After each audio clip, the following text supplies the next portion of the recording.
அனைவருக்கும் வணக்கம். இன்றைக்கி தினமணி நாளிதழில் வெளிவந்துள்ள செய்திகளை பார்ப்போம். அதே நேரத்தில் அதில் இருக்கக்கூடிய நடப்பு நிகழ்வுகளையும் நம்ம எடுத்துக்கொள்வோம். உலகளாகிய பண்டிகை பொங்கல் அப்படின்னு சொல்லிட்டு பிரதமர் பெருமிதம் அடைஞ்சிருக்காரு. அப்படியே எங்களுக்கு கொடுக்கக்கூடிய நிதியும் கொடுத்துட்டிங்கன்னா தமிழ்நாட்டு விவசாய பெருமக்கள், ஆசிரியர் பெருமக்கள், கல்வியாளர்கள் எல்லாம் மகிழ்ச்சியாக பொங்கலை கொண்டாடுவாங்க. உங்களையும் வாழ்த்துவாங்க. நன்றி. அடுத்தபடியாக தங்கம் விலை 3 நாள்களில் பவுனுக்கு 3040 உயர்வு. தொடர்ந்து தங்கத்தோட விலைகள் ஏற்றங்கண்டே போகுது. அது ஒரு செய்தி. பகுதி நேர ஆசிரியர்களுக்கு மாத ஊதியம் 15,000 உயர்வு. அது மட்டும் இல்லை, மே மாதம் அவர்களுக்கு ஊதியம் இல்லாமல் இருந்துச்சு. இப்போ அவர்களுக்கு 10,000 அறிவிக்கப்பட்டுள்ளது. சீனா இந்திய ஏற்றுமதி 9.7% அதிகரிப்பு. வர்த்தக பற்றாக்குறையும் புதிய உச்சம் அப்படிங்கிற ஒரு செய்தி வந்துள்ளது. இது கொஞ்சம் நடப்பு நிகழ்வுகளுக்கான செய்தி. பொருளாதாரம் எல்லாம் மெயின் ஸ்கூலில் செய்தியும் இதில் இருக்குது. இது எல்லோரும் குறிப்பிட்ட தகுந்த மாதிரி பார்த்துக்கணும். அடுத்தபடியாக முதுநிலை மருத்துவ படிப்பு சேர்க்கை கட்டாப் மதிப்பெண் குறைப்பு. செயற்கை நுண்ணறிவு தேவைக்கு ஏற்ப பாடத்திட்டம் சீரமைக்கப்படும். சர்வதேச அளவில் செயற்கை நுண்ணறிவு, அதாவது ஏஐ துறையின் தேவைகளை கருத்தில் கொண்டு பாடத்திட்டத்தை மறுசீரமைக்க வேண்டும் என மத்திய கல்வி அமைச்சர் தர்மேந்திர பிரதான் தெரிவித்துள்ளார். அதாவது செயற்கை நுண்ணறிவை அறிவியல் முறை கொண்டு நம்ம பார்க்க வேண்டும் அப்படிங்கிறதையும் அமைச்சர்களுக்கு தெரிவித்து கொள்கிறோம். சங்க காலத்திலேயே பெண்கள் கல்வி கற்ற மண் தமிழகம். அபூர்வா ஐஏஎஸ் சிறப்பு பேச்சு. சென்னை புத்தக கண்காட்சியில் பேசியிருக்காங்க. சங்க காலத்திலே பெண்கள் அதிகம் கற்றறிந்த புலவர்களாகவும் ஆண்களுக்கு நிகராக விளங்கிய மண்ணாக தமிழகம் விளங்கியுள்ளது என அபூர்வா ஐஏஎஸ் அவர்கள் தெரிவித்துள்ளார். மாணவர்களிடையே போரை தவிர்க்கும் வகையில் ஔவையார் தூது சென்றுள்ளார். மன்னர்களுக்கிடையே. அதே போல காக்கை பாண்டியார், சொல்லையார் உள்ளிட்ட ஏராளமான பெண்பால் புலவர்கள் இது கருத்தை சங்க இலக்கியங்களில் காண்கிறோம். எல்லோரும் சங்க இலக்கியங்கள் வாசிக்க வேண்டும். ஏன்னா சங்க இலக்கியங்கள் வாசித்தாவே நம்ம ஃபுல்லாக இல்லை, தமிழ் இலக்கியம் ஃபுல்லாக வாசித்த மாதிரி தான். அனைவரும் படிக்க வேண்டும். அடுத்தது பொக்கிஷம் அப்படிங்கிற ஒரு தலைப்பில் வெளியிட்டிருக்காங்க. டாக்டர் சுதா சேசையன் அவர்கள், செம்மொழி தமிழாய்வு மத்திய நிறுவனத்துடைய தலைவர் அவர்கள், சிறு வயதிலேயே என் பெற்றோர் எனக்கு படிப்புக்கும் ஆர்வத்தை வளர்த்துள்ளனர். அதனால் வாசிக்க தெரியாத வயதிலேயே அப்பாக்களின் புத்தகத்திலே அடுக்கி வைக்கும் பழக்கம் ஏற்பட்டது. மாணிக்க வாசகரின் திருவாசகம் எனக்கு ரொம்ப பிடிக்கும். அவரது கதையை அப்பா எனக்கு கூறியுள்ளார். வீடொன்று இல்லை, பணிபுரியும் இடங்களில் புத்தகங்களை சேகரிக்க வைத்து நூலகமாக்கிய படிக்கும் பழக்கமும் உண்டு. அப்பா முதல் முறையாக மெரியம் வெப்ஸ்டர் ஆங்கில அகராதியை வாங்கி தந்தார். தற்போது தமிழ், ஹிந்தி, சமஸ்கிருதம் ஆகியவற்றின் அகராதியையும் படித்து வருகிறேன். மொழியையும் சொற்களையும் முறையாக தெளிவாக புரிந்து கொள்வதற்கு அந்த வாசிப்பு உதவும். இப்போ எல்லாருமே அதான் சொல்கிறோம், வாசிக்க வேண்டும், தொடர்ந்து வாசிக்க வேண்டும். அதுக்கு பாருங்கள், இந்திய விடுதலை போராட்டங்கள் குறித்த நூல்களையும் தேடி படிப்பேன் அப்படின்னு சொல்லிட்டு யார் சொல்லியிருக்காங்கன்னா டாக்டர் சுதா சேசையன் அவர்கள் செம்மொழி தமிழாய்வு நிறுவனத்தினுடைய நிறுவன தலைவராக தற்போது நியமிக்கப்பட்டாங்க. அவங்க தான் சொல்லியிருக்காங்க. அடுத்த பாருங்கள், படித்தல் பிடிக்கும். இப்போ ஏன்னா சென்னை புத்தக கண்காட்சி நடைபெற்று கொண்டிருக்கிறதுனால அனைவரும் புத்தகத்தை பற்றியே நம்ம புத்தக கண்காட்சி மட்டும் இல்லை, திராவிட மாடல் அரசு வந்த பிறகு தமிழ்நாட்டில் ஒவ்வொரு மாவட்டத்திலையும் சிறப்பாக புத்தக கண்காட்சிகள் நடைபெற்று வருகிறது. இதில் ஒரு வகையில் சென்னையில் மட்டுமே நடைபெற்று வந்த புத்தக கண்காட்சி, ஒரு சில மாநிலங்களில் மாவட்டங்களில் மட்டுமே நடைபெற்று வந்த புத்தக கண்காட்சி இப்போ சென்னையில் மிக தீவிரமாக ஒவ்வொரு ஆண்டும் நடைபெறக்கூடிய புத்தக கண்காட்சி போல் ஒவ்வொரு மாவட்டத்திலையும் நிதிகள் ஒதுக்கி அதுக்கு பல லட்சங்கள் செலவு செய்து புத்தகங்கள் உடைய கண்காட்சி நடத்தப்படுகிறது.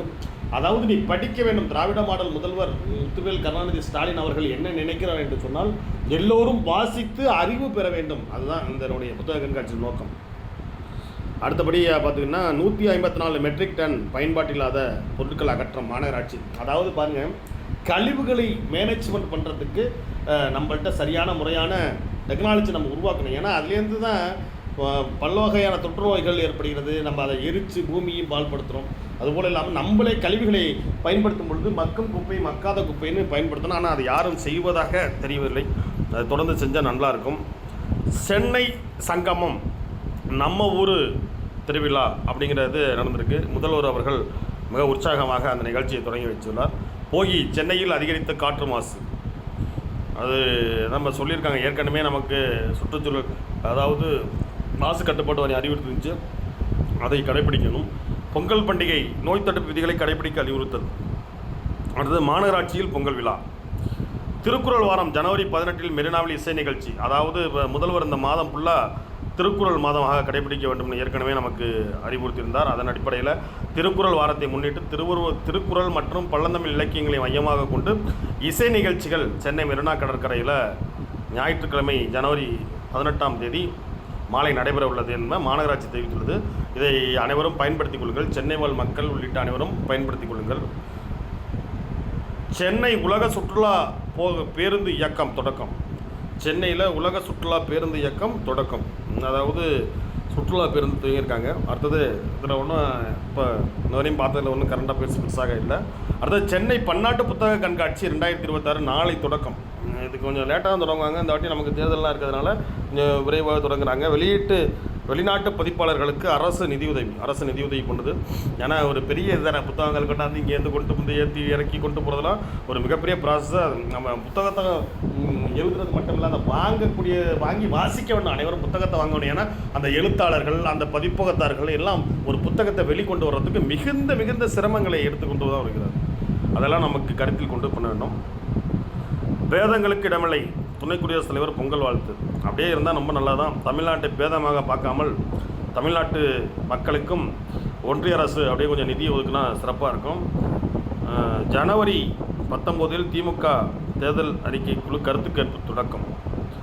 தமிழக காவல்துறையில் 4000 பதக்கங்கள், முதலமைச்சர் ஸ்டாலின் உத்தரவு. அப்புறம் தேர்தல் கூட்டணி குறித்து விரைவில் முடிவு, ராமதாஸ் அவர்கள் அறிவித்துள்ளார். தற்கொலைக்கு முயன்ற பகுதி நேர ஆசிரியர்கள் உயிரிழப்பு, ஒரு மிகப்பெரிய துரதிருஷ்டமான ஒரு பதிவு. இடைநிலை ஆசிரியர்கள் சங்க நிறுவனம் மீது வழக்கு பதிவு. அடுத்த பாருங்க, தமிழ் வழியில் கல்வியில் தமிழகம் பெரும் பின்னடைவு அப்படின்னு சொல்லிட்டு மத்திய அமைச்சர் சொல்லியிருக்காரு. இது ஒரு குற்றச்சாட்டை தான் இதை நம்ம பார்க்கணும். அப்படி ஒன்றும் எல்லாம் இல்லை, மிக சிறப்பாக தான் தமிழ் வழி கல்வியில் தமிழகம் மிகுந்த முன்னோக்கி அடைந்து கொண்டு போகுது. இது வேணால் எது வேணாலும் பேசலாம் அரசியல் காரணத்துக்காண்டி. இந்த ஒரு கட்டுரையை பாருங்கள்.